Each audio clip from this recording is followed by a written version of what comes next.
तो जब तक बाकी बच्चे इसमें एंटर हो रहे हैं, एक क्वेश्चन दे रहे हैं, आप जब तक उस क्वेश्चन को सॉल्व करें सभी लोग।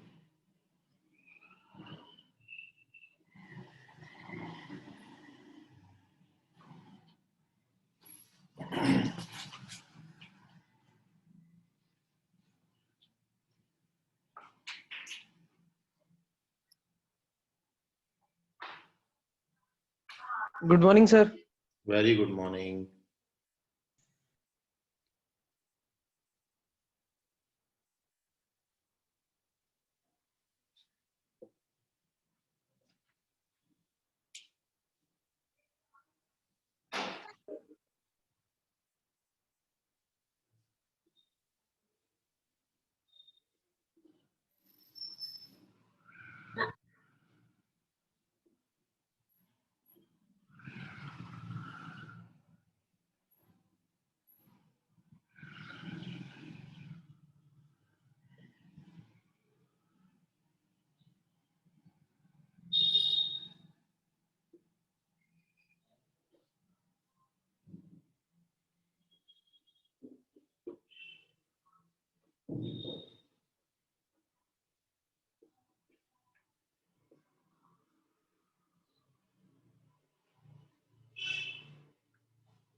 Good morning sir. Very good morning.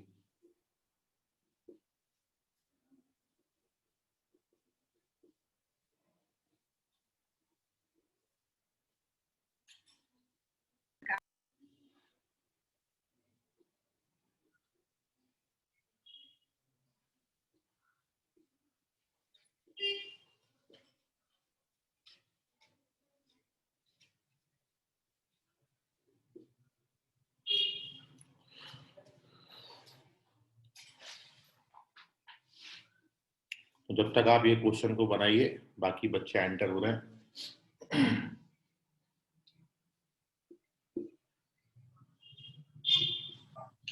Question क्या है कि in the expansion of x plus a raised to the power n, sum of odd terms को कैपिटल ए से और सम ऑफ इवन टर्म्स को कैपिटल बी से denote किया जाए, तो इन चारों ऑप्शन में से विच ऑप्शन इज करेक्ट?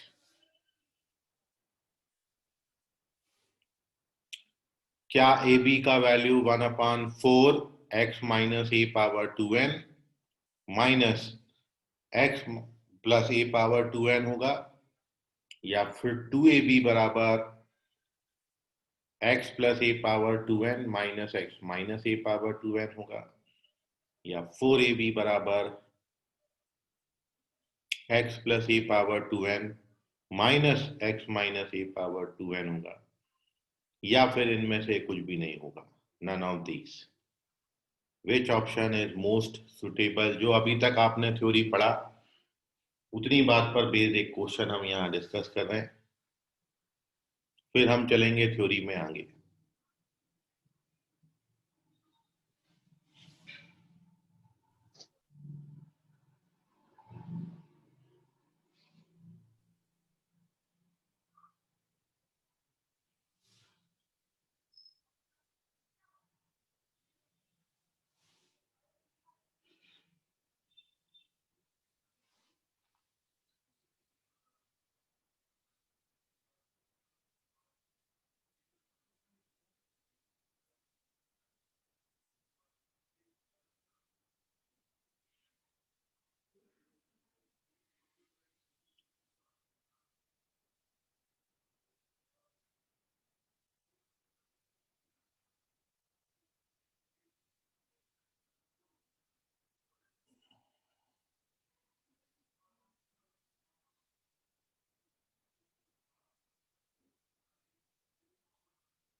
आयुष, आपका ये जो आंसर है ये सरासर गलत है।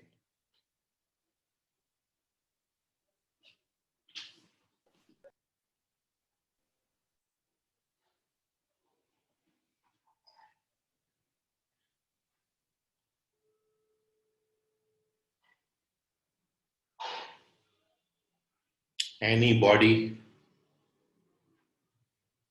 Other than Ayush.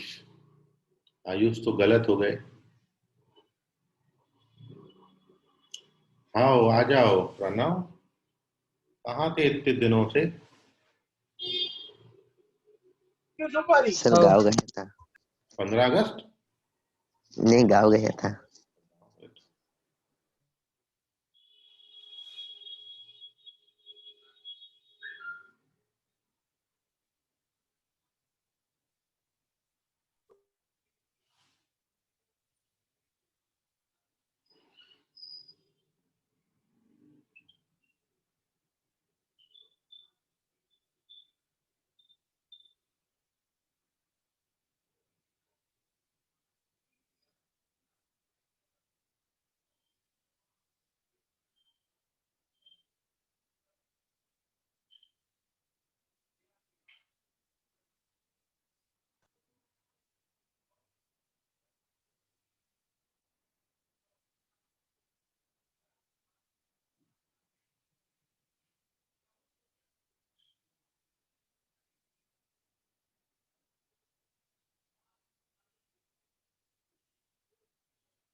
चलो भैया हम ही बता देते हैं।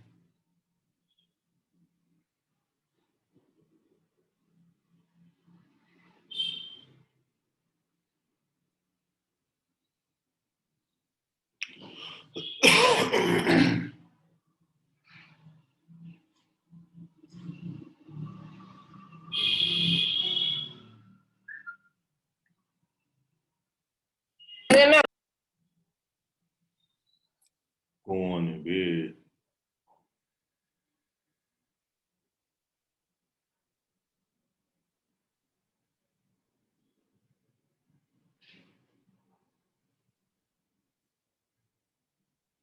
जो बच्चे रिसेंटली आए हैं, आज का पहला क्वेश्चन है और पिछले 5 से 7 मिनट पर से बोर्ड पर है और अभी तक इसका एक भी आंसर मेरे को नहीं मिला। एक ही आया था, वो भी गलत आया था।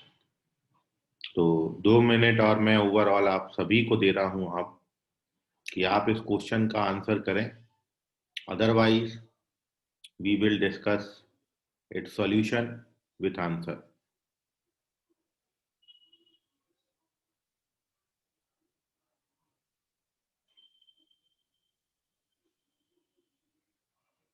आप बहुत अच्छा रिजल्ट कर लेंगे अपना, यदि यहाँ पर जितने क्वेश्चन दिए जा रहे हैं उनको आप सीरियसली लें और सिंसियरली सॉल्व करें,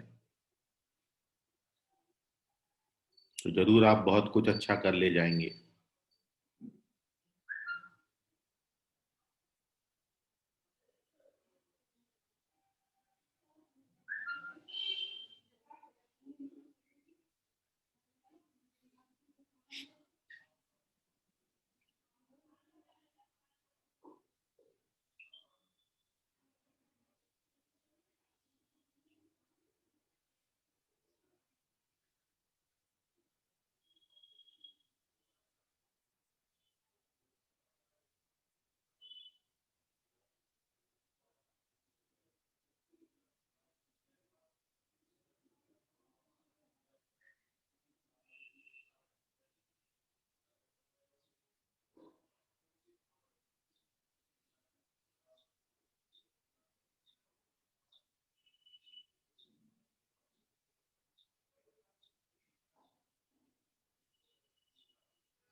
संस्कृति इंग्लिश आपका भी आंसर गलत है और आयुष अभी करेक्ट है।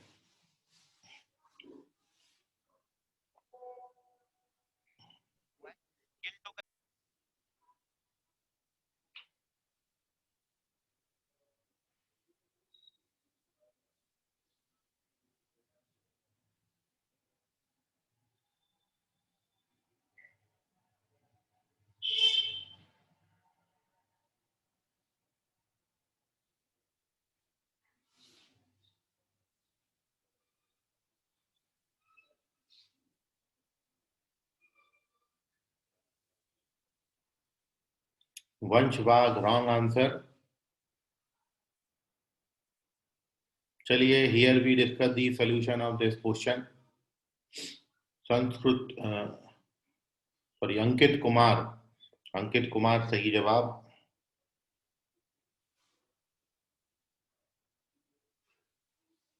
चले, अब आई होप अब सॉल्व कर लेना चाहिए, काफी समय हो गया। यश सारोदे, आपका आंसर गलत है। आई होप अब सॉल्व कर लेना चाहिए। अब आ भी नहीं रहा, और आ भी रहा है तो गलत ही आ रहा है।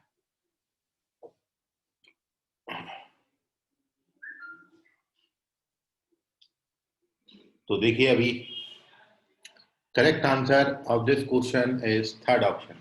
सही जवाब तीसरा ऑप्शन है। और यदि आप सॉल्यूशन पे भी जाओगे ना, तो सॉल्यूशन भी इजी है इसका। मतलब आपने क्या करना है भाई, एक्चुअल मेथड्स तो करेंगे ही करेंगे, लेकिन विदाउट दिस हम यदि क्रॉस चेकिंग से जाएं, और मैं यदि इस n की जगह पर 1 ले लेता हूं, यदि मैं n की जगह पर 1 ले लेता हूं, तो आपका जो एक्सपांशन होगा वो x प्लस ए पावर 1 होगा, मतलब x प्लस ए।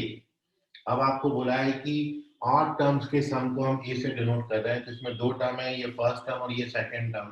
तो ऑड टर्म आपका यहाँ पर हो जाएगा x, और इवन टर्म्स के सम को हम b से डिनोट कर रहे हैं, तो b का वैल्यू यहाँ हो गया capital A। Sum of odd terms को x से और सम ऑफ इवन टर्म्स को b से डिनोट कर रहे हैं, तो ये हमारा x प्लस ए हो गया। अब आपको ये बताना है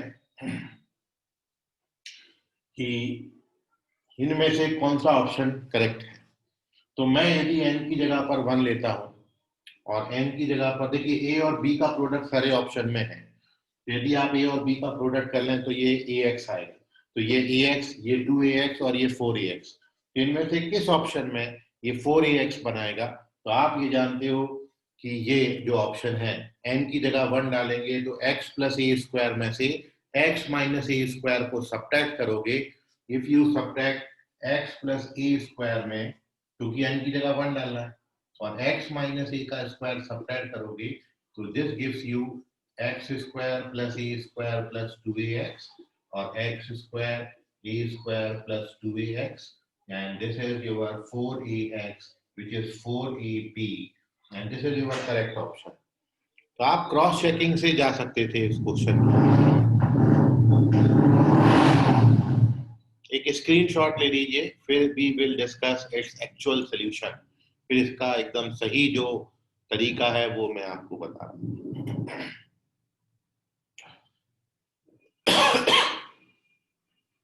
चलिए, so moving on to the second page with its actual solution। तो देखिए, हमको ये बोला है कि इस एक्सपांशन में जितने भी ऑड टर्म्स हैं उनको हम, उनके सम को हम a से डिनोट कर रहे हैं। तो यदि आप x plus A power n का एक्सपांशन लिखें, ये मैं एक्चुअल मेथड आपको बता रहा हूं। तो if we write the expansion of x plus A power n, तो x plus A power n का एक्सपांशन आप लिखते हो nc0, फिर आता है nc1, फिर आता है nc2, और एंड सो ऑन। अब अकॉर्डिंग टू क्वेश्चन आपको गिवन है कि a जो डिनोट कर रहा है वो ऑड टर्म्स के सम को डिनोट कर रहा है। तो इसमें ऑड टर्म्स ये है, ये पहला, फिर थर्ड टर्म क्या आएगा आपका, फिर आएगा आपका फोर्थ टर्म, ये हमारा a है, एंड सो ऑन।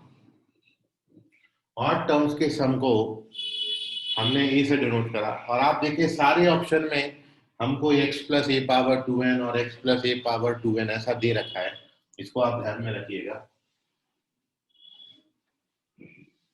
और अब अपन b भी यहां पर लिख लेते हैं। तो जो b है वो सम ऑफ इवन टर्म्स को डिनोट कर रहा है, तो पहला इवन टर्म ये है nc1, nc3 and so on.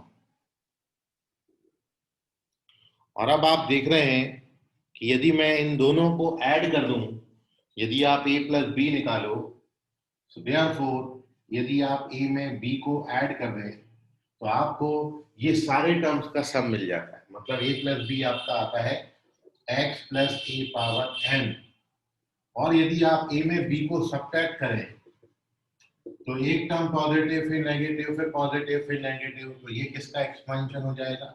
ये x माइनस a का पावर n का एक्सपेंशन हो जाएगा। तो ये ऐसे आ जाते हैं। अब आपको हर ऑप्शन में x plus a power 2n और x minus a power 2n ऐसा दे रखा था। सो नाउ अब मैं यदि x plus a power 2n बनाता हूं तो x प्लस n मतलब पावर स्क्वायरिंग कर दिया, बोथ साइड स्क्वायरिंग कर दिया, तो ये a प्लस b का स्क्वायर बन जाएगा। और x minus a power 2n बनाता हूं तो ये a माइनस b का स्क्वायर हो जाएगा। और अब यदि आप दोनों को सब्ट्रैक्ट कर दें तो x plus a power 2n में x minus a power 2n को सब्ट्रैक्ट करोगे, मतलब a प्लस b स्क्वायर में से a minus b square subtract करोगे, तो this gives you 4ab, and which is your third option. तो this is its actual solution.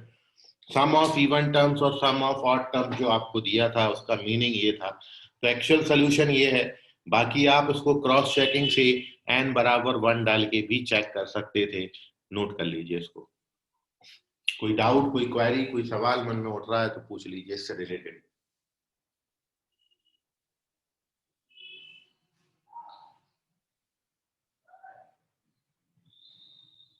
चलिए, बहुत अच्छी बात है, कोई डाउट नहीं है आपको।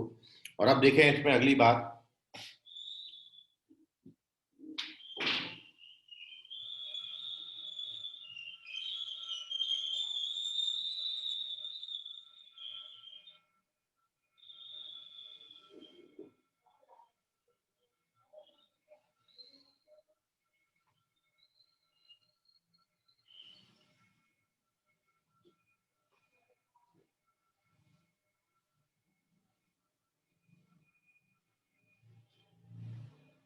अब इसमें एक और क्वेश्चन आपको जो पूछा जाता है वो ये है कि if we have to find a term independent of x, मतलब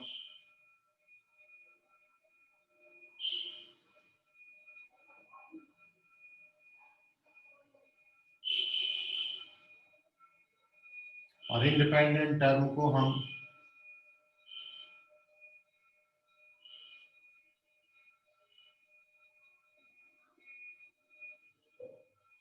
कांस्टेंट टर्म भी बोलते हैं। इंडिपेंडेंट टर्म और कांस्टेंट टर्म। तो किसी क्वेश्चन में आपको इंडिपेंडेंट टर्म फाइंड करने आए या फिर कांस्टेंट टर्म फाइंड करने आए, तो वो पर्टिकुलर क्वेश्चन को आप कैसे सॉल्व करेंगे, इसको अपन एक क्वेश्चन के थ्रू डिस्कस कर रहे हैं, ये कंसेप्ट को। ठीक है। सो ऊपर हेडिंग आपकी है कि टर्म इंडिपेंडेंट ऑफ एक्स, या इंडिपेंडेंट टर्म हम उसको बोलेंगे, या फिर कांस्टेंट टर्म भी हम इसको बोलेंगे। और क्वेश्चन में ये क्वेश्चन कैसे पूछा जाएगा तो वो आप देखें कि find the term independent of X in the expansion of, question है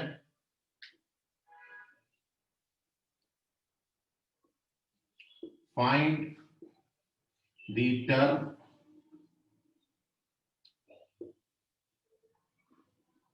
independent of x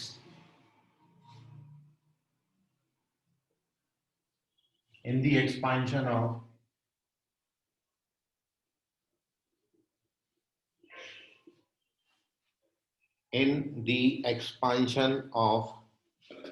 और आपको बाइनोमियल एक्सपेंशन दे रखा है root x upon 3 plus 3 upon 2x square whole power 10। अब इस एक्सपेंशन में we have to find the term independent of x। इसका मतलब हो गया कि हमको वो टर्म बतानी है जो फ्री फ्रॉम x हो, वो टर्म बतानी है जिसमें x नहीं आता हो, और उस टर्म को जो विदाउट x वाला टर्म है उसको हम कांस्टेंट टर्म भी बोलते हैं।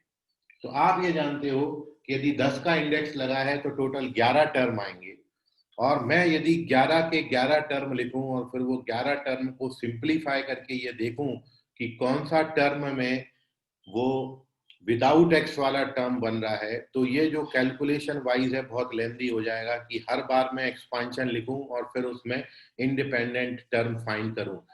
मान लो 10 तक वाला क्वेश्चन तो भी आप कर सकते हो, लेकिन 10 की जगह 100 का पावर आ जाएगा, तो ये अपने लिए बिल्कुल इम्पॉसिबल है कि अपन 101 टर्म लिखें और फिर वो 101 टर्म में अपन टर्म विदाउट एक्स फाइंड करें। तो डायरेक्ट हमने वो बात पे अटैक करनी है कि मैं कहीं से कुछ ऐसा तिकड़म भिड़ा सकूं कि मेरे पास यदि ये 11 टर्म है और ये मैं एक्सपांशन को ऐसा देखूं, देख के बता दूं कि इस एक्सपांशन के 11 टर्म में इसका ये पर्टिकुलर टर्म जो है, चौथा टर्म या छठा टर्म या सातवां टर्म, पर्टिकुलर टर्म वो विदाउट एक्स होगा। यदि किसी तरीके से हम वो फाइंड आउट कर लें कि ये वो पर्टिकुलर टर्म हमारा कांस्टेंट टर्म होगा, मतलब टर्म फ्री फ्रॉम एक्स होगा, तो फिर आपके लिए चीजें आसान हो जाएंगी। तो उसके लिए एक शॉर्टकट फॉर्मूला है, बट बिफोर डिस्कसिंग दिस मैं इस क्वेश्चन को पहले सब्जेक्टिव मेथड से कर रहा हूँ, मतलब जो आपने स्कूल एग्जाम में मेथड यूज करनी है वो, और फिर मैं competitive exam point of view से इसका वो तरीका बताऊंगा कि आप इस एक्सपांशन को देख के बता सकते हो कि इसका कौन सा टर्म फ्री फ्रॉम एक्स होगा।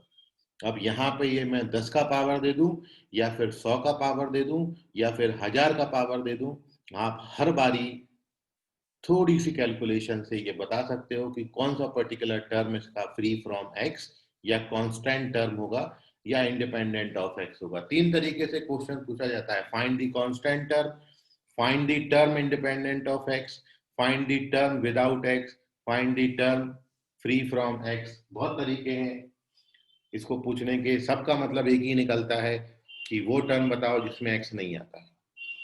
ठीक है, सो अपन को पता नहीं है, मैं सब्जेक्टिव मेथड कर रहा हूँ, एक्चुअल सोल्यूशन इसका फिर आगे अपन देखेंगे इसकी कुछ और मेथड। तो सोल्यूशन जो है, अपन को पता तो नहीं है भाई कौन से टर्म में 11 टर्म है और 11 टर्म में कौन सा टर्म है जिसमें फ्री फ्रॉम एक्स होगा। तो हमने मान लिया late tr+1 is term independent of x.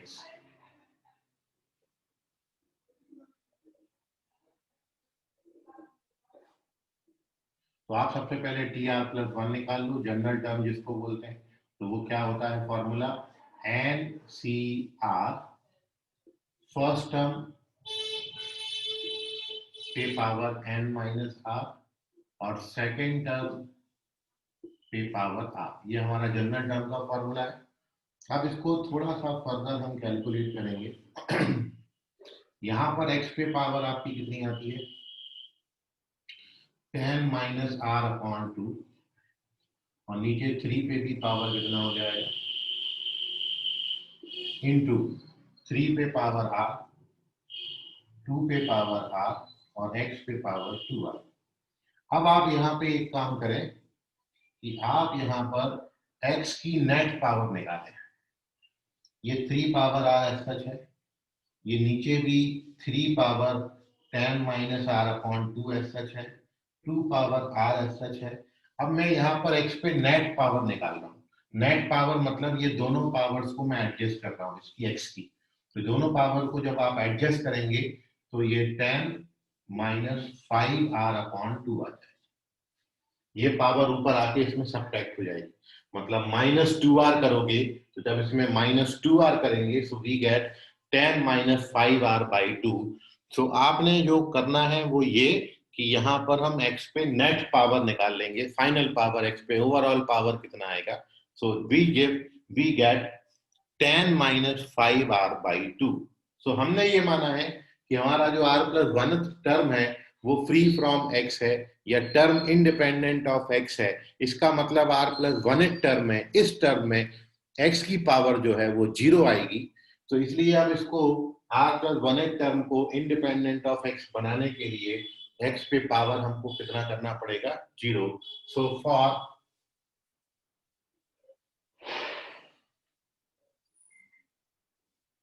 Term independent of x, tan minus 5r upon 2 is 0. This gives you r का वैल्यू 2. तो यहां से r हमको 2 मिल गया and once we get r का वैल्यू 2 तो हमारी जो टर्म इंडिपेंडेंट ऑफ x है वो कितनी हो जाएगी 3 हो जाएगी, क्योंकि मैंने ये माना था कि ये टर्म इंडिपेंडेंट ऑफ x है और हमने उसको ओवरऑल कैलकुलेट करके r का वैल्यू 2 निकाला. r का वैल्यू 2 डालोगे तो t3 थर्ड टर्म जो हो जाएगा वो टर्म इंडिपेंडेंट ऑफ x हो जाएगा. Therefore, term independent of x is t3 और t3 आप कैसे कैलकुलेट करते हो? तो t3 कैलकुलेट करने का फॉर्मूला क्या है, इसमें डाल दो. r की जगह पर हमने कितना डालना है 2. r की जगह पे 2 डालेंगे तो ये बन जाएगा, ये इसमें डाल दो. अब इसमें आप r की जगह पे 2 डालेंगे तो ये t3 बन जाएगा और कैलकुलेशन करोगे तो क्या आएगा tan c2 इंटू 3 पावर 2. यहाँ r की जगह 2 डालेंगे तो 3 पावर 4 2 पावर 2 बनेगा और x पे तो पावर 0 आ जाएगा क्योंकि इंडिपेंडेंट ऑफ x निकालना. अब आप इसको कैलकुलेट कर लीजिए. tan c2 का वैल्यू 45 होता है.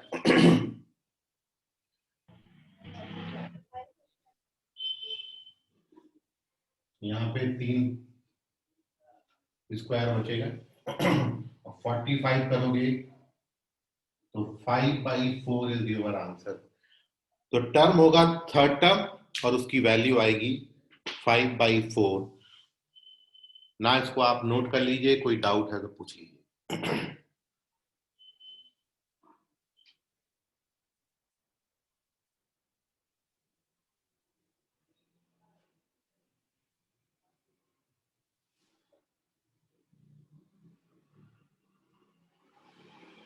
और अब इसमें देखिए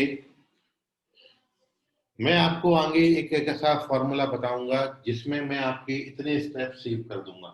ये यहां से लेके यहां तक पूरा सेव हो जाएगा. एक फॉर्मूला छोटा सा आपको बताऊंगा, वो फॉर्मूला में आप जब वैल्यू डालोगे तो डायरेक्ट आप यहाँ पे पहुंचोगे और एक बार आपको आर मिल गया तो आप टर्म बता सकते हो, फिर इतनी सी कैलकुलेशन आ जाएगी. तो मैं वो फॉर्मूला में 4-5 स्टेप्स आपके सेव कर दूंगा, ठीक है. लेकिन बिफोर डिस्कसिंग दिस आप ये कंसेप्ट को जो अभी आपको बताया, ये कंसेप्ट की यूज से ये जरूरी नहीं है कि आप केवल टर्म विदाउट एक्स फाइंड कर पाए. आप इस एक्सपांशन में कोई पर्टिकुलर टर्म भी फाइंड कर सकते हो. जैसे मैं आपको अभी पूछा कि find the term independent of x, इसका मतलब है कि find the term which contains x power 0. तो आप इस कंसेप्ट से ये भी निकाल सकते हो कि find the term contains x power 2 या एक्स पावर 10 या एक्स पावर 3. आप कोई पर्टिकुलर टर्म को डायरेक्ट टारगेट भी कर सकते हो. जैसे यहाँ पर हमने टर्म इंडिपेंडेंट ऑफ एक्स निकाला, आप term containing any power of x भी निकाल सकते हो. तो वो भी एक क्वेश्चन अपन समझ लें, फिर अपन वो फॉर्मूला पे डिस्कस करेंगे. So moving on to the next सम.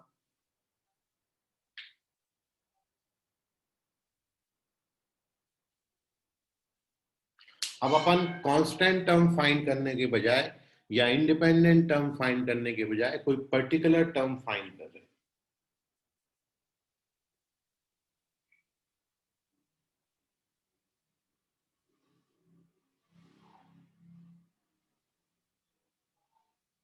तो देखिए क्वेश्चन है,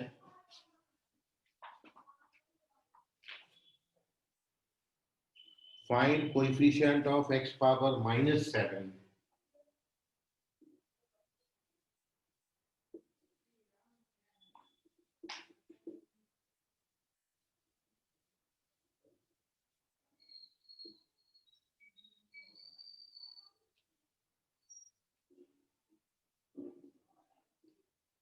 find coefficient of x power -7 in expansion of ax minus 1 upon bx square whole power 11.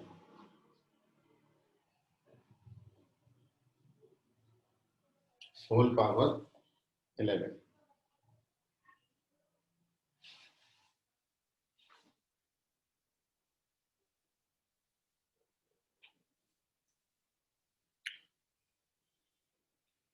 तो जैसे अब ये है प्रीवियस और ये क्वेश्चन में फर्क इतना है कि वहां पर हमने x पावर 0 कंटेन करने वाला टर्म निकाला था, यहां पर हमको x पावर -7 को कंटेन करने वाला टर्म फाइंड आउट करना है।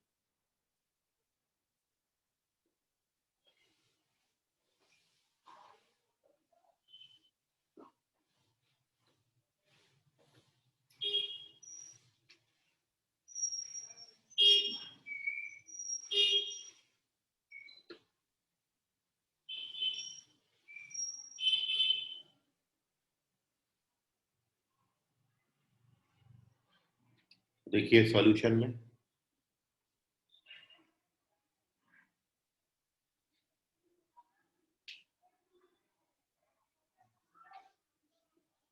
पहली लाइन वही है, late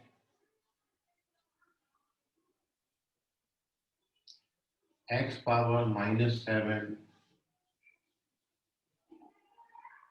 occurs in r plus 1 term.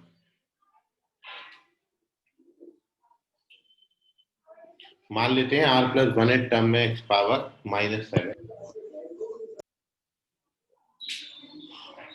और अब जो आपने वहां पे किया था अब अपन tr+1 निकाल लेते हैं।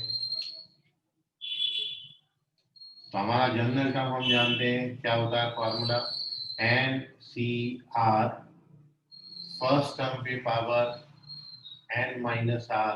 याद रखें जब भी सेकंड टर्म लें तो विद साइन लेना है पूरा, -1 upon bx square power r। और अब आप यहां पर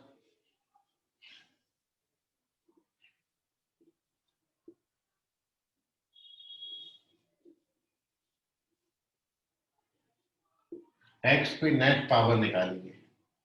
तो यहां से फर्स्ट टर्म से x पे तो पावर 11 -r आता है, और सेकंड टर्म में x पे पावर आता है 2r minus.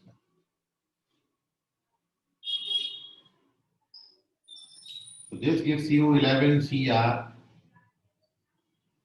a power 11 minus r minus 1 upon b power r, और x पे नेट पावर हो जाएगा 11 minus 3r।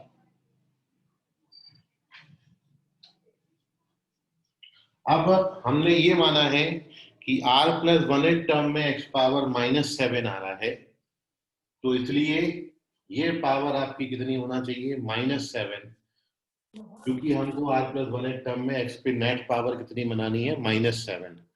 तो हम r का ऐसा क्या वैल्यू डालें ताकि ये पावर ओवरऑल -7 बन जाए।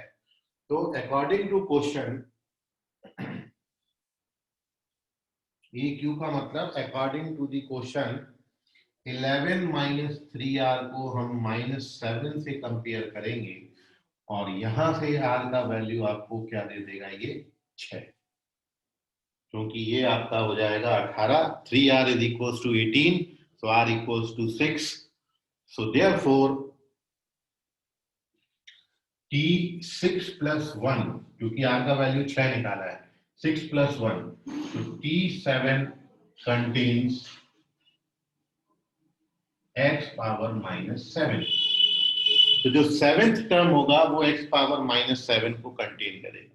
बट अवर क्वेश्चन है कि हमको वो टर्म नहीं पहचाननी, हमको वो टर्म में x पावर -7 का कोएफिशिएंट कितना आएगा, कोएफिशिएंट बताना है। So now we calculate our seventh term T7, T6 plus 1, तो r की जगह पर 6 डाल दो, इसमें डाल दो r की जगह पे 6,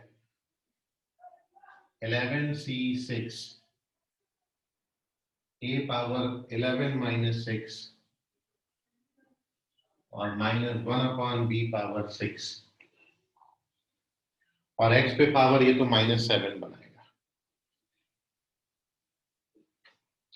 So therefore required coefficient of x power -7 is कितना होगा कोएफिशिएंट?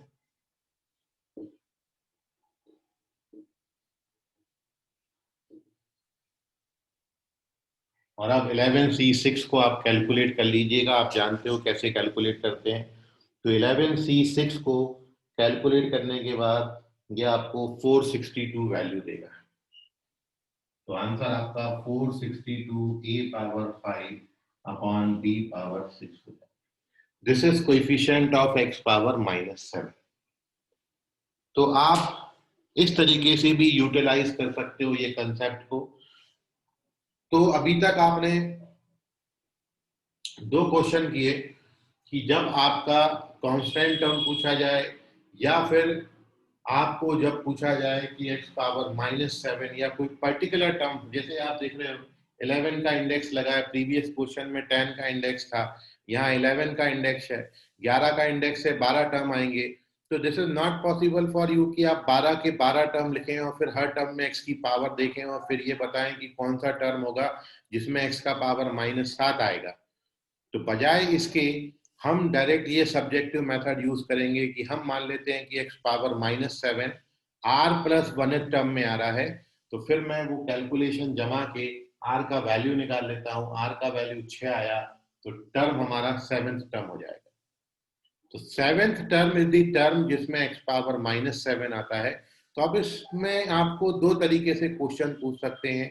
या तो वो टर्म की वैल्यू पूछ सकते हैं या वो टर्म पूछ सकते हैं. जैसे आपसे क्वेश्चन में पूछा होता find the term which contains x power -7, तो हमारा आंसर हो जाता 7th टर्म. बट यहाँ पर आपको वो टर्म की वैल्यू पूछी है या इनडायरेक्टली उसको पूछा है कि x पावर -7 को कंटेन करने वाले टर्म में x पावर -7 का कोएफिशिएंट क्या होगा. कोएफिशिएंट पूछा था, इसलिए हमको पूरी वो टर्म कैलकुलेट करनी पड़ी और तब जाके हमको x पावर -7 का कोएफिशिएंट मिला. तो this is our coefficient of x power -7.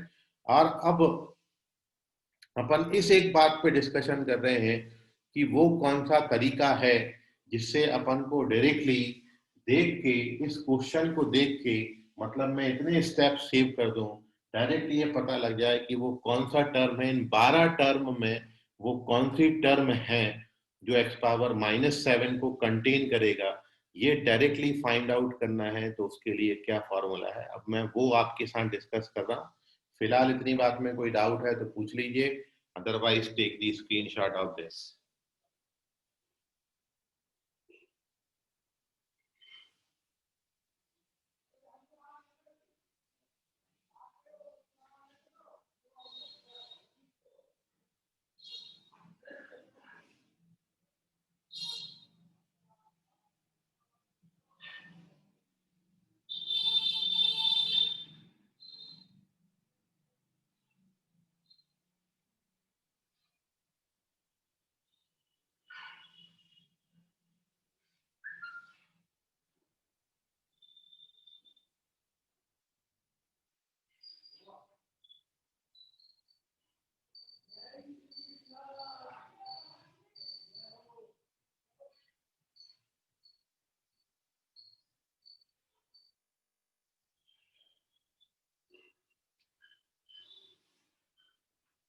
चलिए, सो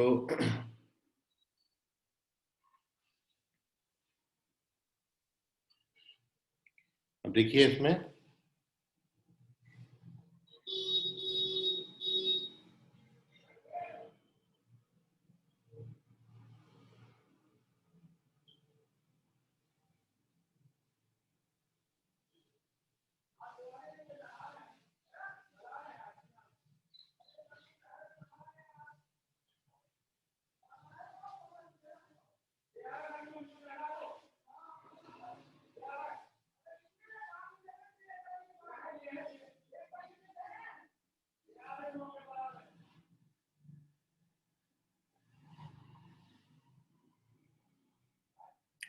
तो देखिए नेक्स्ट थिंग है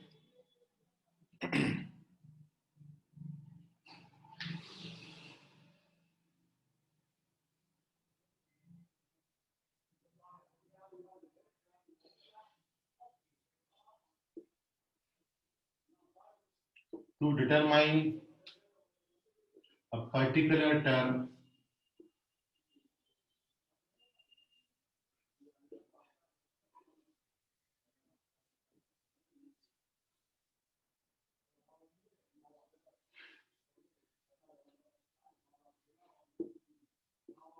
in the expansion of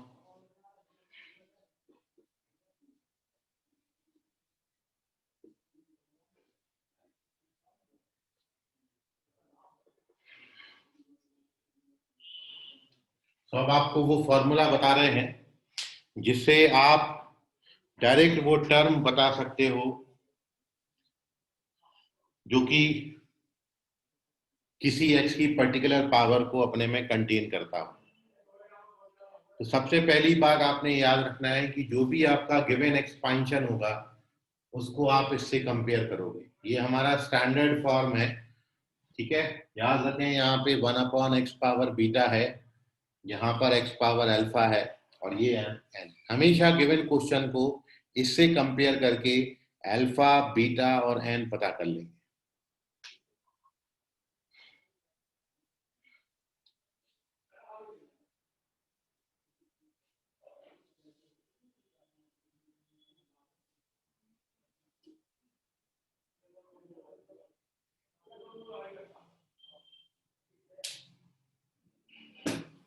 alpha, beta और n पता कर लेना। और अब आप ये देखना है कि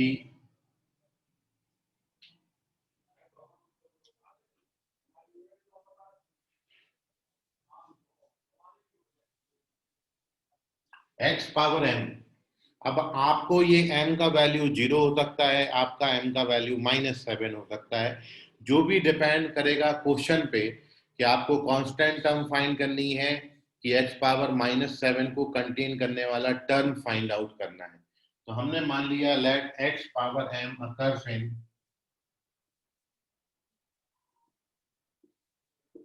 r+1th टर्म, देन यदि आप ऐसा मानते हो तो फिर वो अपन ने एक मेथड अभी देखी है 2 क्वेश्चन में कि मैं वो tr+1 निकालता हूं पहले और उसके बाद फिर x पे नेट पावर निकालता हूं, फिर वो जो x की नेट पावर है उसको मैं गिवन क्वेश्चन से 0 से या फिर -7 से कंपेयर करता हूं। कंपेयर करने के बाद जाके हमको r मिलता है वो 5-6 स्टेप में। लेकिन बजाय वो सब करने के अपन डायरेक्ट वो r निकालने के लिए फॉर्मूला आपका ये है। देन r के लिए फॉर्मूला होता है n alpha minus m upon alpha plus b। This is the formula जिससे आप डायरेक्टली r का वैल्यू कैलकुलेट कर सकते हो। और एक बार r मिल गया तब तो फिर बातें बड़ी आसान है। जैसे कि आपने जो अभी 2 क्वेश्चन देखे, एक बार आप उनको फिर से इसी मेथड से देखें कि पहला जो आपको क्वेश्चन दिया था वो था √x/3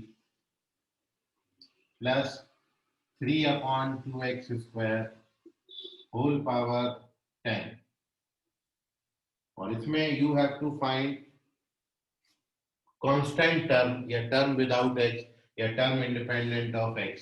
x पावर 0 कंटेन करने वाला टर्म आपको चाहिए। और जो दूसरा क्वेश्चन अभी रिसेंटली आपने इसको पहले लिखा वो था ax minus 1/bx² whole power 11, और इसमें you have to find x power -7। तो अब आप देखें कि डायरेक्टली आपको वो टर्म पता करना है जो कि टर्म विदाउट x है या कांस्टेंट टर्म है। तो वो r का वैल्यू आपका कैसे निकालते हैं? r निकालने के लिए फॉर्मूला है क्या, n अल्फा। n यहाँ पे 10 है और अल्फा यहाँ पे 1/2 है, क्योंकि इससे कंपेयर करना है। फर्स्ट टर्म पे x की पावर कितनी बनेगी 1/2। तो tan को ये 1/2 से मल्टीप्लाई करेंगे, तो tan इंटू 1/2 का वैल्यू आएगा 5, m हमारा 0 है, अपॉन अल्फा प्लस बीटा, तो अल्फा का वैल्यू 1/2 और बीटा का वैल्यू 2 है, तो 1/2 प्लस 2, तो this is 5 upon 5/2, this gives you 2, ये 2 आ जाता है। अब ऐसे ही जैसे ये क्वेश्चन में हम बात करें, r का वैल्यू क्या आएगा, r का वैल्यू होता है n अल्फा, मतलब ये 11 को 1 से मल्टीप्लाई करेंगे, तो n अल्फा का वैल्यू 11 बन जाए 11 आ जाएगा। फिर इसमें सब्ट्रैक्ट करना है m यहाँ पे -7 है, तो -7 सब्ट्रैक्ट करेंगे अपॉन अल्फा प्लस बीटा, तो 1 + 2, तो ये 18/3 मतलब 6 आ जाएगा। तो यह है वो डायरेक्ट फॉर्मूला है जिससे आपको r डायरेक्ट मिलेगा। मतलब आप इसको यदि मन में ही कैलकुलेट कर लें तो आप इस क्वेश्चन को देख के बता सकते हो कि इस एक्सपांशन में कांस्टेंट टर्म कितना आएगा, तो r का वैल्यू 2 आता है तो कांस्टेंट टर्म 3 हो जाएगा, और इस एक्सपांशन में टोटल 12 टर्म है, लेकिन वो टर्म जिसमें x पावर -7 आएगी तो r का वैल्यू 6 आता है, तो टर्म आपका 7वां हो जाएगा। तो ये फॉर्मूला है, इंपॉर्टेंट है, नोट लिख लीजिए, इसको नोट कर लीजिए। कोई डाउट है आपको इतनी बात में तो पूछ लें। Take the screenshot of this.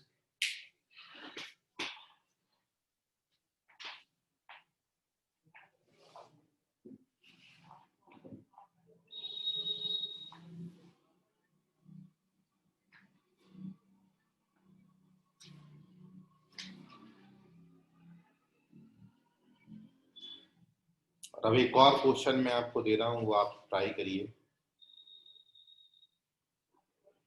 देखिए आप कितना समझे, और मैं भी समझ जाऊंगा, आप भी समझ जाना कि आप कितना समझे। तो एक क्वेश्चन ये ओवरऑल थ्योरी पर based,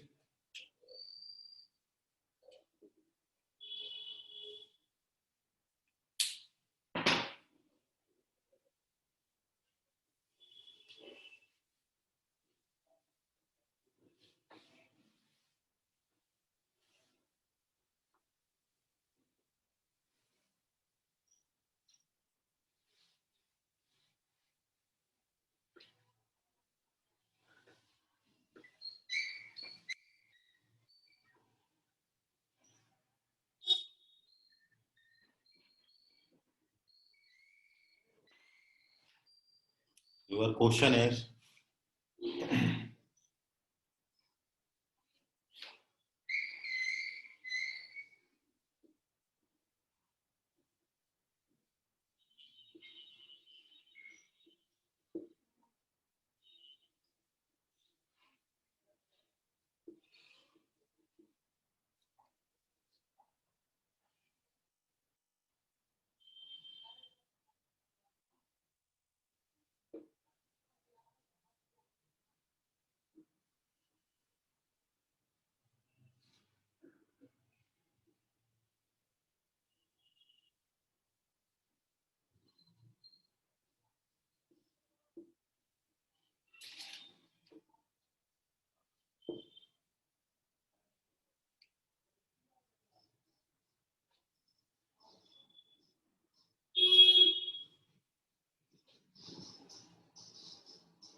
which one is correct, बताइए।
ऋषभ बोधे करेक्ट है।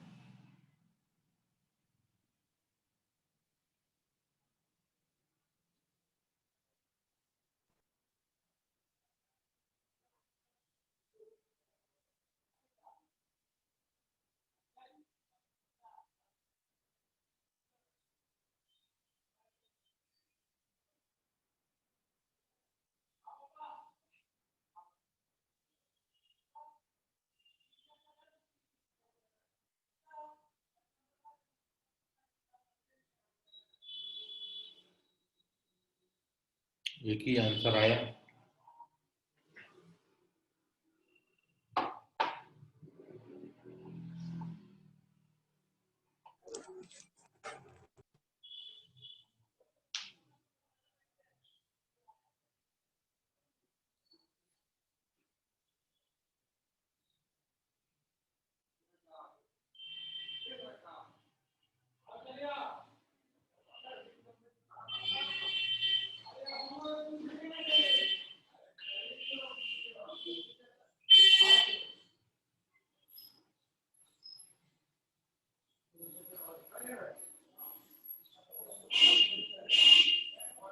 चलिए देख लीजिए अब।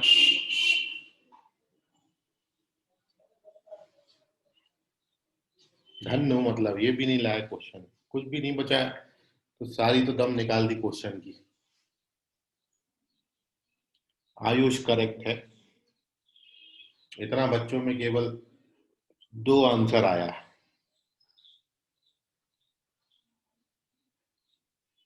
अश्लेषा करेक्ट है।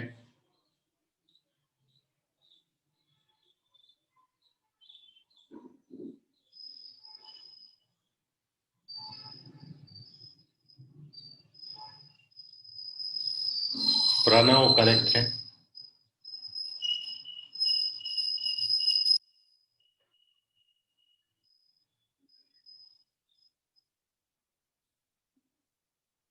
चलिए देखिए सॉल्यूशन।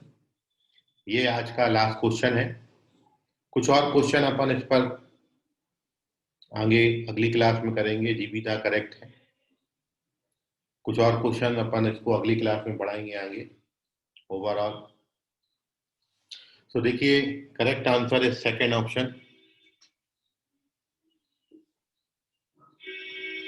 और we have to find the term independent of x.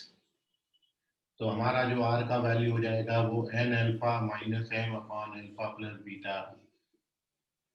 So term independent of x होगा third term, sorry seventh term. उसकी वैल्यू जब आप निकालोगे तो 9c6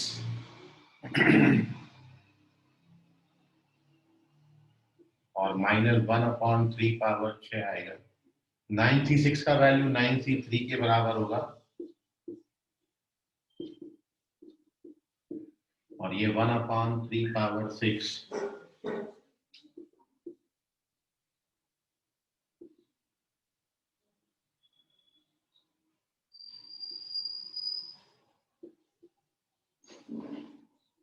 डायरेक्ट ये 28/243 बन जाता है। सेकेंड ऑप्शन करेक्ट है, नोट कर लीजिए। Take the screenshot of this. Last answer Harsh Vaishnav correct है। Okay, take the screenshot of this. I hope आपको फॉर्मूला समझा होगा। ये याद रखिए कहीं भी एप्लीकेबल है, और एक बार आपको आर मिल गया तो आप इजीली कैलकुलेशन कर सकते हैं। और किस्मत आपकी अच्छी रही तो मान लो आपको केवल टर्म का वैल्यू ही पूछा कि find the term which is independent of x, तब तो आप एक ही लाइन में आंसर कर दोगे। आर 6 मिला और टर्म 7th टर्म हो जाएगा। ठीक है, सो नोट कर लीजिए। बाकी करेंगे अगली क्लास में। आज के लिए फिलहाल इतना। धन्यवाद। Bye everyone, good night. Bye sir. Bye bye sir, शब्बा के। Bye bye.